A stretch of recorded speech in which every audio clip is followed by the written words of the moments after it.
Você entende realmente o que aconteceu lá na cruz?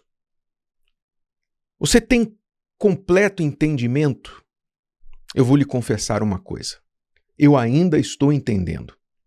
Eu ainda estou mergulhando na profundidade, subindo a altura e percorrendo a distância de tudo que aconteceu na cruz do Calvário há quase 2000 anos. Porque é muito rico tudo que aconteceu ali em conhecimento, em significado, em poder para aqueles que creem naturalmente. A palavra de Deus diz, o apóstolo Paulo disse que a cruz de Cristo, a palavra da cruz, é loucura para os que vão se perdendo. Ou seja, muitas pessoas ouvem falar Jesus morreu na cruz e para elas, como diz o ditado, até aí morreu Neves, não é? Elas não entendem absolutamente nada e nem têm algum interesse em entender. Mas ao passo que nós vamos nos aproximando da Semana Santa, da Sexta-feira da Paixão, um feriado que marca o acontecimento mais importante da história da humanidade, sem dúvida alguma. No calendário cristão não há outro significado, não há outro evento mais importante do que o que aconteceu na cruz e logo seguido a este, ao lado disso, a ressurreição.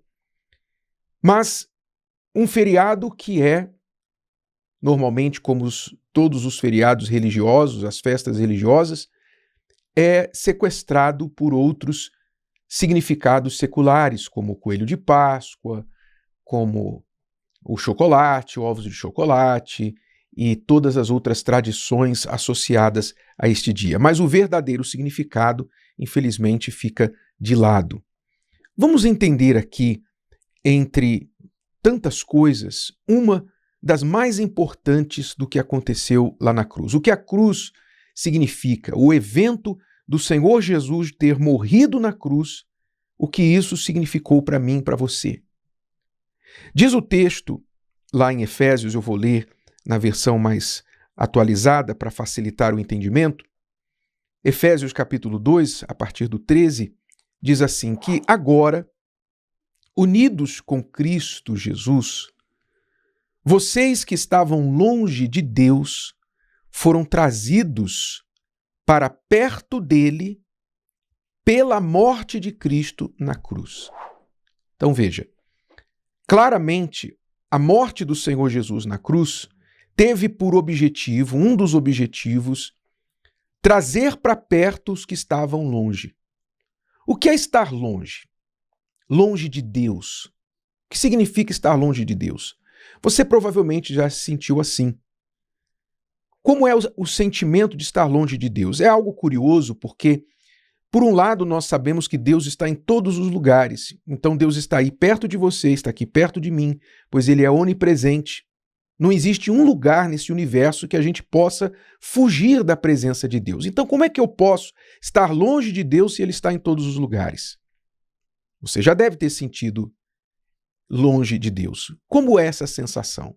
É a sensação de que você desagradou a Deus e por isso Ele está, digamos, bravo com você, que Ele não quer ouvir sua voz, Ele não quer te atender, porque você fez alguma coisa errada. É você sentir que você está em falta por alguma coisa que fez ou deixou de fazer. Então, por essa falta, assim como Adão e Eva, quando pecaram lá no jardim, se você ler lá no início da Bíblia, eles, logo após que pecaram, quando ouviram a voz de Deus no jardim, foram se esconder, fugiram de Deus. Até o pecado, eles andavam junto com Deus, passeavam todas as tardes no jardim do Éden, com Deus. Mas depois do pecado, eles correram com medo e foram se esconder, como se fosse possível se esconder de Deus. Assim como esses dois sentiam medo de Deus, é a pessoa que está no pecado, que está com algum sentimento de culpa, com alguma sensação de dívida com Deus, ela também foge, ela se esconde de Deus. Então, ela não ora, ela quando pensa em ir à igreja, ela pensa assim, eu não vou não, porque Deus nem vai me atender, não vai adiantar nada. Se ela precisa de alguma coisa, em vez de orar e pedir a Deus, ela pensa assim, não, eu vou deixar Deus fazer o que Ele quiser, porque se Ele quiser me abençoar, Ele vai me abençoar. Eu não vou pedir nada. Ela tem medo de pedir, ou ela tem vergonha, ou ela tem orgulho. Tudo isso são sintomas de uma pessoa que está longe de Deus, ou seja, ela está desconectada, separada. Por quem? Pela distância? Deus se afastou delas? Não, elas se afastaram de Deus. Pelos seus erros, suas falhas, seus pecados, erigiram uma parede de separação entre elas e Deus. E é isso que trata o texto aqui, que uma das coisas que aconteceu na cruz do Calvário foi que aqueles que estavam longe de Deus foram trazidos para perto dele, pela morte de Cristo na cruz. Pois foi Cristo quem nos trouxe a paz. E aí ele fala, aqui no texto, de uma situação comum na época, pois Paulo escrevia para judeus e não judeus. Então ele fala, Cristo nos trouxe a paz, tornando os judeus e não judeus um só povo, por meio do sacrifício do seu corpo. Ele derrubou o muro de inimizade que separava os judeus dos não-judeus. Pela sua morte na cruz, Cristo destruiu a inimizade que havia entre os dois povos.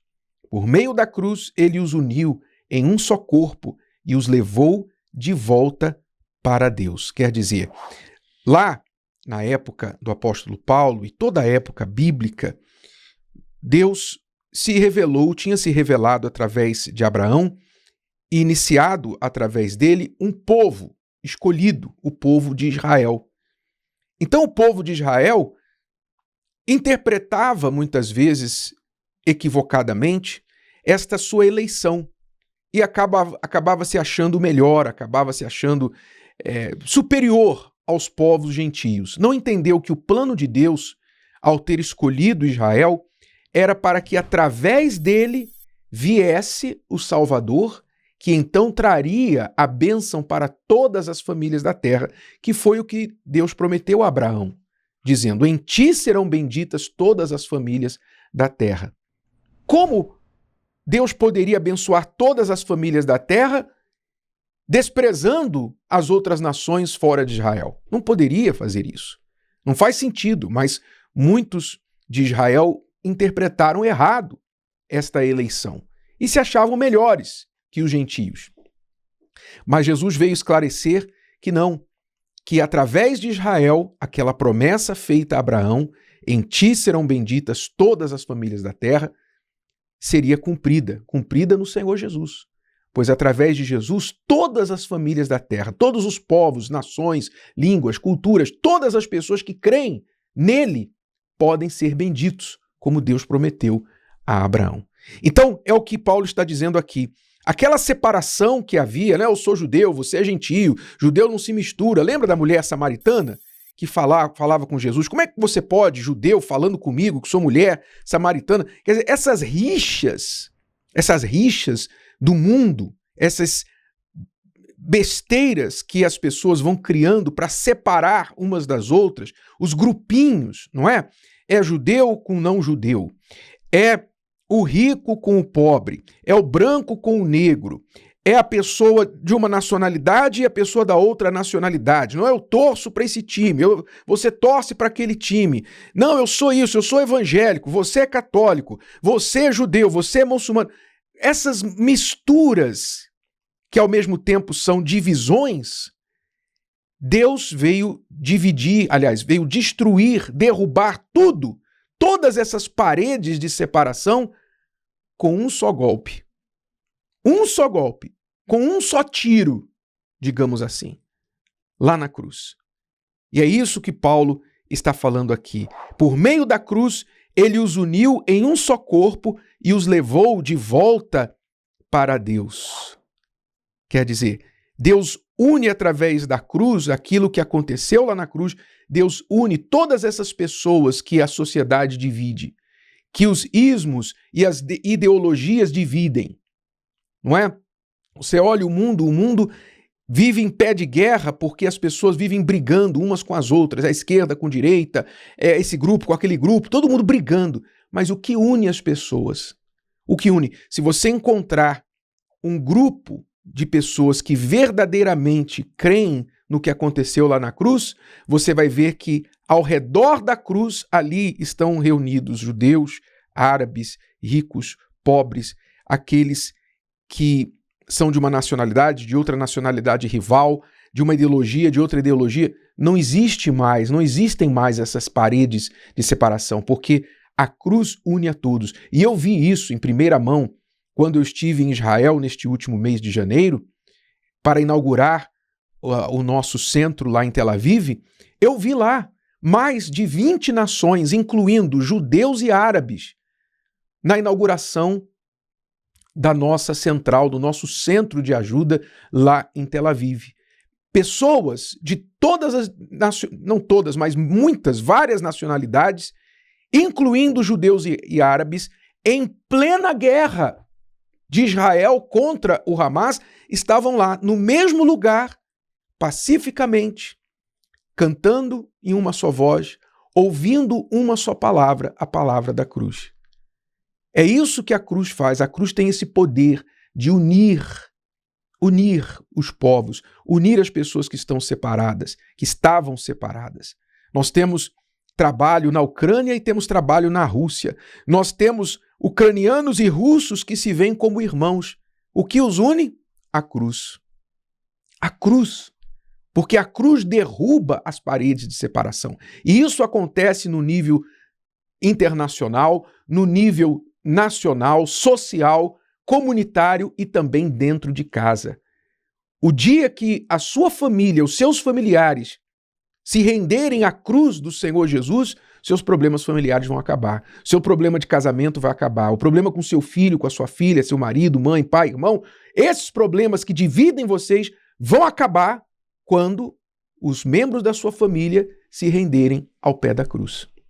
É isso que Paulo conclui dizendo aqui: portanto, vocês são cidadãos que pertencem ao povo de Deus e são membros da família dele. Quer dizer, quando a gente se torna membro da família de Deus, a nossa família se torna família de Deus, então nós temos um só Pai. E se temos um só Pai, há acordo entre nós. Acabam-se as diferenças. Esta deve ser a nossa meta, o nosso objetivo, o nosso esforço. Tanto nós mesmos nos colocarmos ao pé da cruz, nos rendermos ao que Jesus fez lá na cruz e procurarmos levar tantas pessoas quantas pudermos, seja da nossa família ou não, para também se renderem ao que Jesus fez lá na cruz. Pois assim acabarão as paredes de divisão, as brigas, as desavenças, e todos nós seremos parte de uma só família, a família de Deus. Se o vídeo de hoje te ajudou, você conhece alguém que vai ser ajudado por essa mensagem, passe adiante. E se você ainda não inscreveu aqui no canal, inscreva-se agora. Até a próxima.